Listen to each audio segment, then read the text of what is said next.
If you know how to do your complexion well, your base makeup, nothing else matters. And I know that might be controversial, but it's true. If you know how to make your skin look flawless, everything else will fall into place. We all know skin prep is hugely important, but let me tell you something that nobody else is going to tell you. The more stuff you put on your face, the worse your makeup is going to look.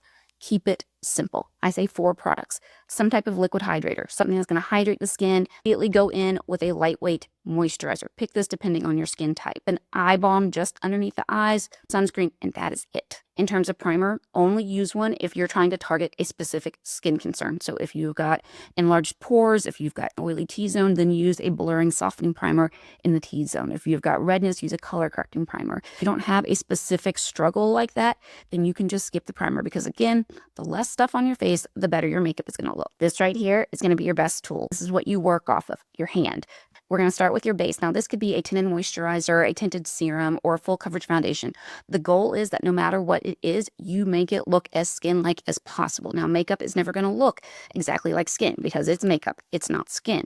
But we want to get as close as possible. I've got my base on my hand. I'm going to take a brush like this, something that is medium density, and I'm going to work this into the brush. 10 seconds to really bounce it in there. You start wherever you need the most coverage. For me, it's up here because that's where I've got some discoloration. You're never, ever swiping it. You are pressing this product into the skin. Coverage is on. Now you'll notice that I look very flat because we just have one shade all over the face. Now we need to bring warmth and color back into the skin. Hello, bronzer. We're going to, again, use our palette.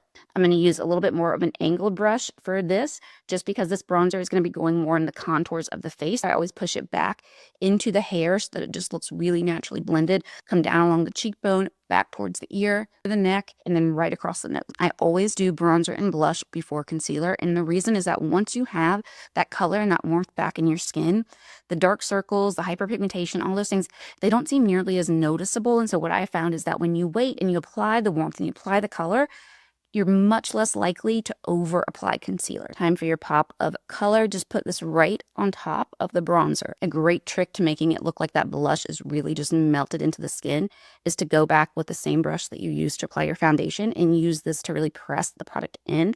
It just kind of keeps everything looking very soft. Now let's do concealer. We're going to take a fluffy brush. I'm just going to pick up a little bit. I'm going to start with the eyes. I'm just going to come down here on the orbital bone and start to buff it into the skin. We have done all of the creams, all of the liquids. If you want to go through with a setting spray at this point, now's the time to do it. Make sure you're holding it at arm's length, and I only spray the sides of the face. Let this dry down completely before we go in and powder. We have run out of time, but let me know if you want to see part 2 where we're going to focus on the powder aspect of your base.